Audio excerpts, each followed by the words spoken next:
mashura ndasangana nawo ka guys. Zvakaoma chaiko. Zvakaoma zvinhu zvandasangana nazvo. Eish.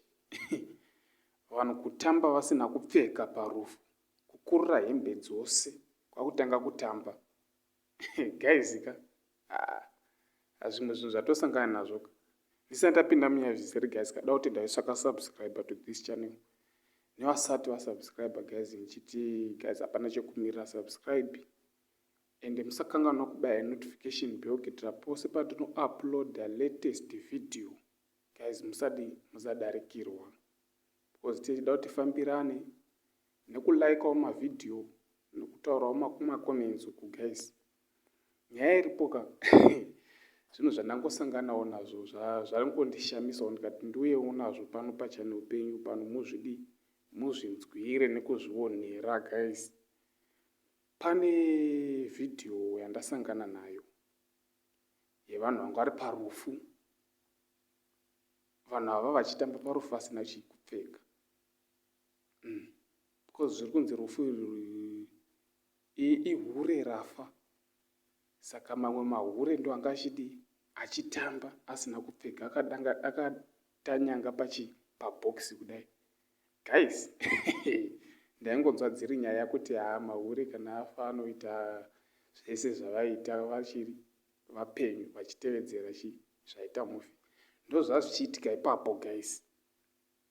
Munhu vanhu vakutokurira hembe dzose. Kukurira hembe kusara munhu ari mushwi asina kana guys zvangonditira fani guys. Kati saka tiri kuindepi senyika kana zvichidai kana zviri zvo zvachona zvavanoita zviri mahure zvinhu zvacho hazvina kumira mushe. Hazvidakadzi. Saka guys ndo nyaya ndangoya nayo ndichingoti kune vese vanoda video yachona kuzvionerawo. Kune vanoda kuzvionerawo munongondi inbox kuwhatsapp munotora nhamba dzandei ndakapina kucomment section. Ndinotodi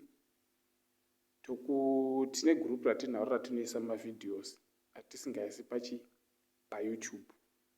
Tinoisa kuwhatsapp. Saka anongoda video yachona unondi inbox. Ndichaisa nhamba dzandichapina apo. Then wotaura kuti ndinodawo video yevanhu vachitamba vasina chikupfeka. Then ndokukandira video yachona mozvionera guys. Kuti zvinhu zviri kuitika izvi hazvingosi zvemusoro wangu. Inyaya dziri kutoitika. Saka ndo nyaya ndangoya nayo ndichida kutenda vese guys vakasubscribe. Chiti guys pasina imi ini handipo. Support yenyu ndo yandiri kuda. Nevasati vasubscribe guys musasaririra. Subscribe inokubaya notification bell. Kuitira pese panongo uploada guys tinofambirana pamwe chete. Because mavideo zvachona ka zvimwe ndechida kuti tionesane muchionawo zviri kuitika munyika umu. Thank you guys nesupport yamuri kupa.